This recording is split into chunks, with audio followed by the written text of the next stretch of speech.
Hello everyone, you alright? Yes. Well, first of all, can I say how fucking proud I am to be here? And absolutely, Rianne, you're a fucking god. Give her a massive round of applause for that. I'd also like to support Rianne by saying I am also Ryan, so that same thing happened to me when I was a child, and I've dedicated my life as a result of that to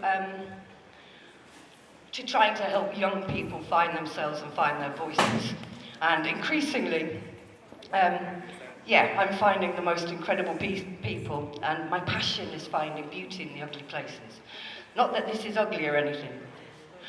So I'm going to start off with a poem called Last Poet Standing, just to kind of get me in the thing. So with Slambassadors, it's the National Youth Slam Championships, and I go around the country and I talent scout. And in fact, if you look over there, Aisling Farhay, 2009, National Youth Slam Champion.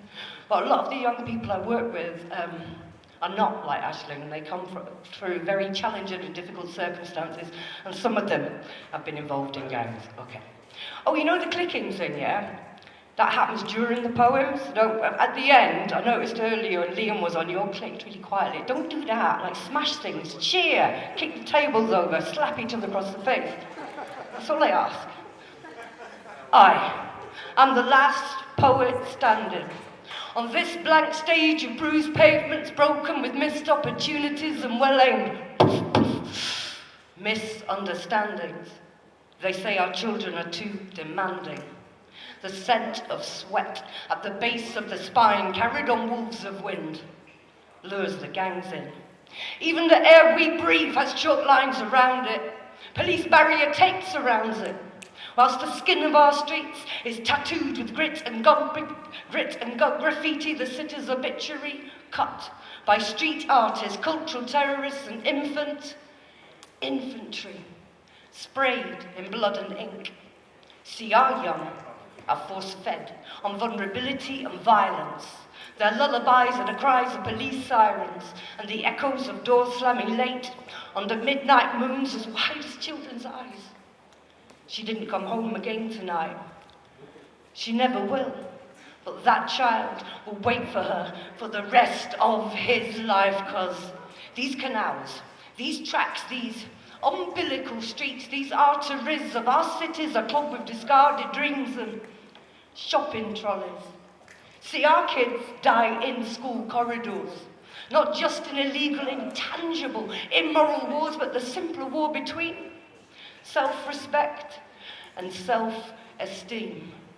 Daughter, on these roads, it is expected that you will stumble, fumble, humble your grip on your dreams, but they are the only things we have. These delusions of equality. So stand up, speak free, exercise linguistic liberty. Shut up and speak, because disappointment is viral, to the point where low expectation equals survival. And when there's little sense of truth, honor, and justice, it is tempting to become tribal.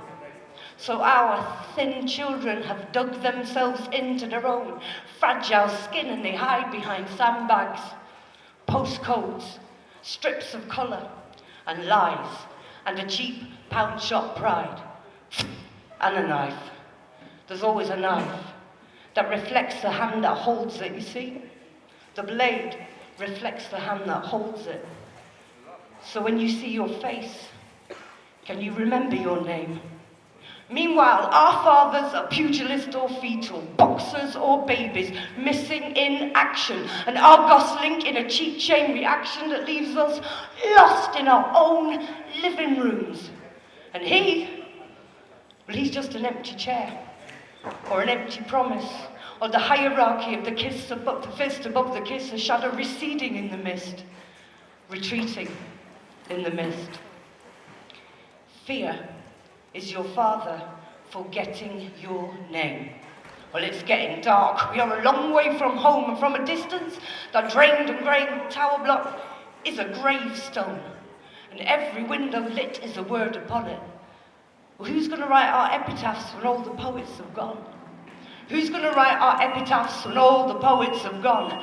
Who's going to write our epitaphs when all these young poets are gone? Because we can never rest in peace, not while police stand guard outside school gates and children have Kentucky Fried complexions, and education is dependent upon government inspection, and knowledge is privilege, while the libraries of our lives are pillaged, we can never rest in peace, not while children in the UK cannot spell their own names.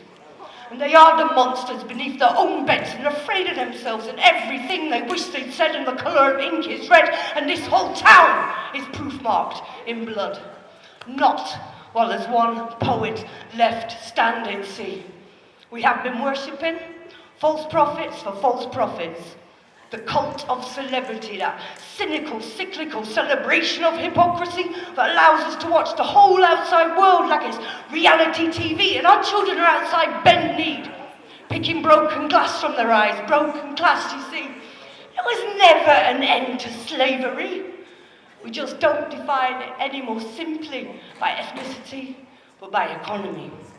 So can you hear the gangs howling from the plains of Peckham to the hard lands of Hackney, 'cause they can scent you. You will see me. You will see poetry, written among the broken glass and the graffiti, starring in the shattered lenses of CCTV. You will see poetry. You'll see poetry in the braille of the night sky. Over length of time, a parent says to say, "Goodbye, son. See you soon." In the harvest moon of children's eyes, or that girl, that beautiful girl perched on the lips of the tower block, wings unfurled, proud, waiting to fly. Even in the gangland's wasteland, warrior cries, 'cause every one of those tower blocks is a book. Open it. There is hope in it. There is poetry. Thank you.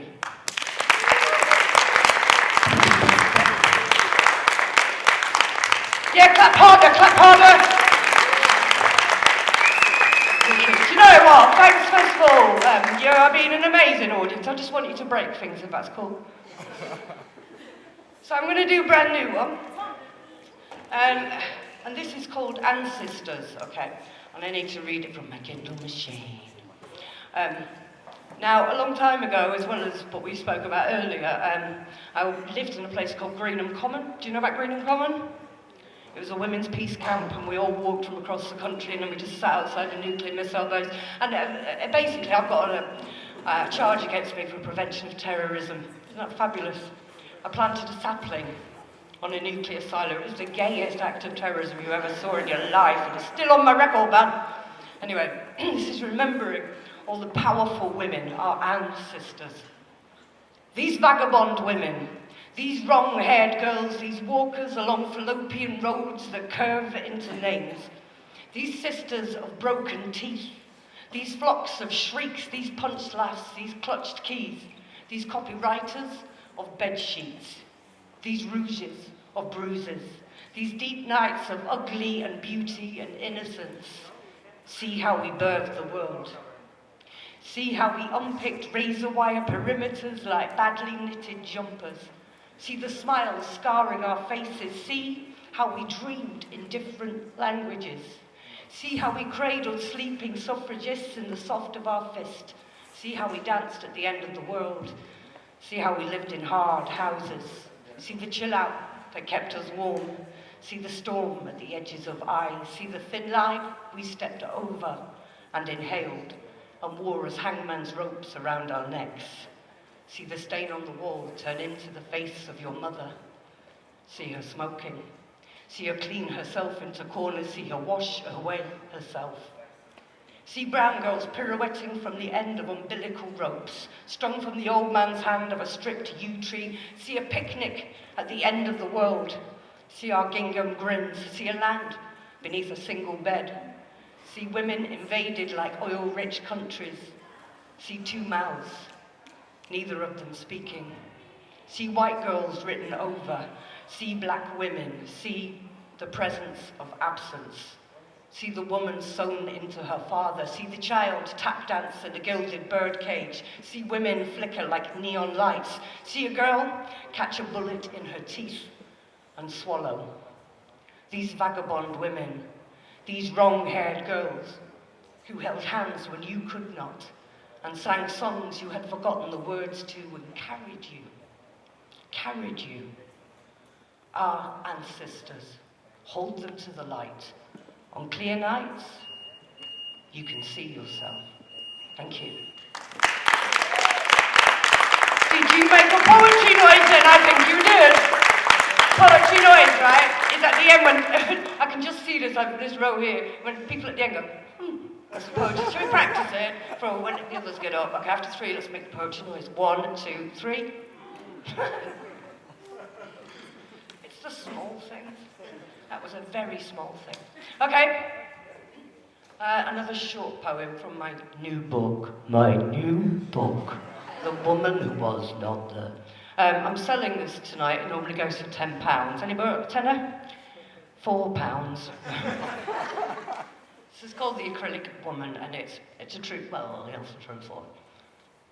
They caught the butterfly in gauze nets as soft as the tatty clouds and white sand roads, took it home, pinned it to parchment, grinned, and glazed it. He bought the enamelled butterfly and strung it around the neck of the native woman he had caught in gauze nets of dresses, as soft as the tatty promises he made her, took her home and pinned her to the bed sheets, grinned and glazed in acrylic insincerity and the correct way to breathe, and showed her to his friends. They admired her enamelled smile. Ah, they murmured, freedom is a beautiful thing. Thank you. Oh my gosh, someone needs to teach you to, that's it, that's the one. Yes, you hit the table then, I saw that. It was like a little tentative. Okay, so shall I do another quiet one and a really loud one? Yeah. Awkward. Okay, this is a positive one, as well as I do gigs all over the country and sometimes internationally, and this is, I was in a primary school in Hackney for 4 years. That sounds like prison. I was in a primary school in Hackney, popping in once a week as a poet in residence, and I'd get this one particular girl to the point where she could really speak and express herself, and you could tell that she was going through utter shit at home, and she was a year 4, so I'm talking about 7 or 8 years old. So this is her story. It's called, fucking hell. It's called The Girl. Well, it's not actually called fucking hell, so don't look for that. It's called The Girl Who Was Not Allowed to Sing. After school that day, they caught her, singing in the bathroom, each note, each dancing breath, a minor rebellion, insurgency in the suburbs. They closed her mouth, stapled between the loving jaws of their fingers, a muzzle of warm Mondays. Girls should be silent, especially when they are speaking. So, she climbed into the space between the walls and sang. She crawled under the lip of the carpet and sang. She sang beneath breath, beneath sound, and sang in the cracks in the conversation, in the gaps between people. She sang like other people cried, and her voice divided the earth, and her voice sent tremors across rippling continents, and her voice teased oceans to rear on their hind legs until it reached the girl who was not allowed to dance. And together, quietly, they changed the world. Thank you.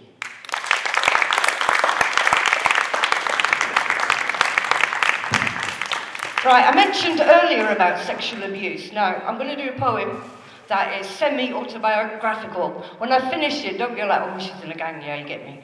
Obviously, I am. But this is based on my real experience, and it's called Crystal Kisses. Do you know what a crystal kiss is? Awkward. A crystal kiss, so it's related to crystal meth. It's a kiss that shatters and breaks, okay? You know the story of Rapunzel? So if I say, Rapunzel, Rapunzel. Okay, let's try once more with feeling. Rapunzel, Rapunzel. Girls at the top of ivory tower blocks. Cut your hair. Your bandana pimp charming can't save you. He's already betrayed you. He's not climbing. He's pulling. These are not your dreams he's fulfilling as he stands there half drunk, grinning, introducing you to the gang, this half-written, crossed-out man, and it's all been a part of a palimpsest plan that once read like a love letter in invisible ink. But this boy has been patient. 2 hands on the window ledge, and in one, an invitation to the group initiation he forgot to mention. He makes her presents of stealing gifts. She is bowed in the presence of crystal kisses past a parcel. Delicate, vicious, they surround her in the disused lift. No poetry, no pity.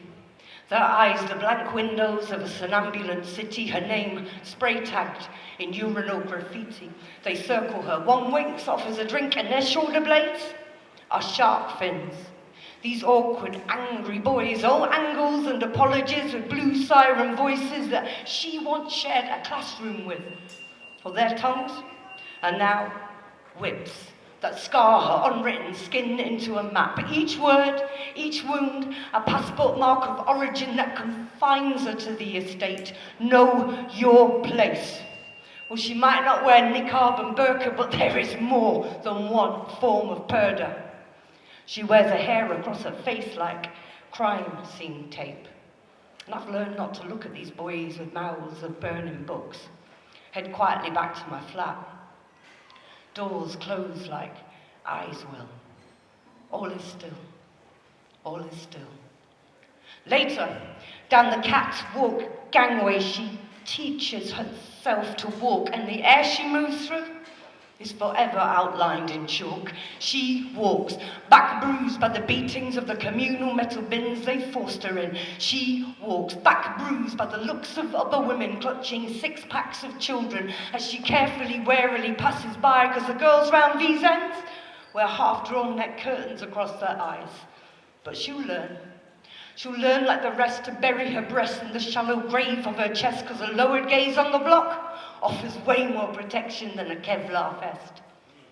They tell you not to join a gang, but not that you will grow up in one, that these are your friends, these razor-mouthed men, that the same boys that once dealt Pokemon in the playground are now shot in crack and blow, smack and snow on different street corners in the less curious parts of town, frightened and furious, kissing fists, boys soldier street existentialists, pressing stealing gifts onto well-dressed strangers with wet upper lips, a storm in the centre of each palm. Don't talk to her about self-harm. If this was Iran, she would be stoned to death for what they did to her. But this is Hackney, so she just gets stoned.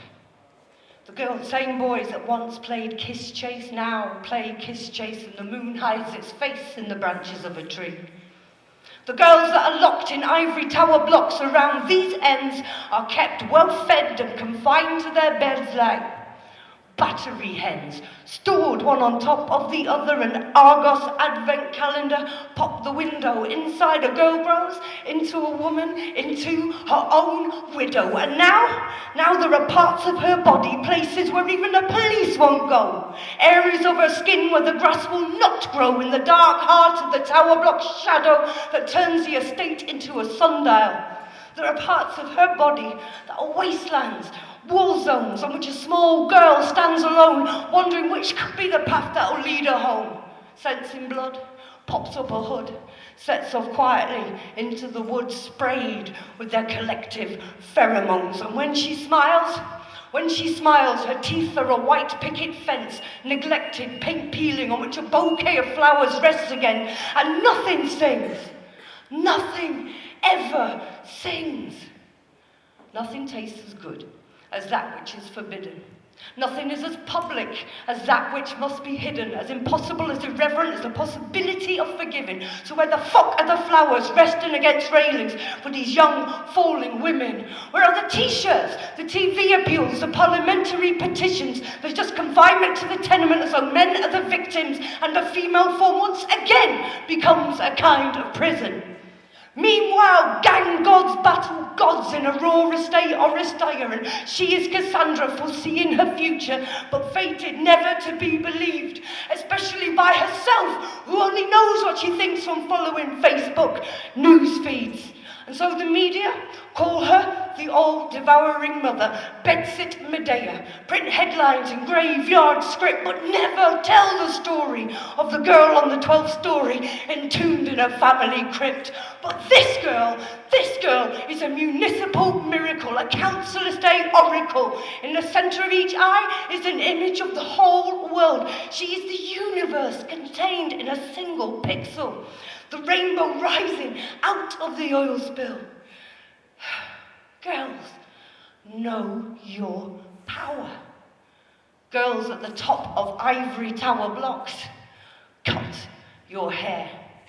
And when you have, and when you do, tell them it's because you don't need anyone to save you. Thank you.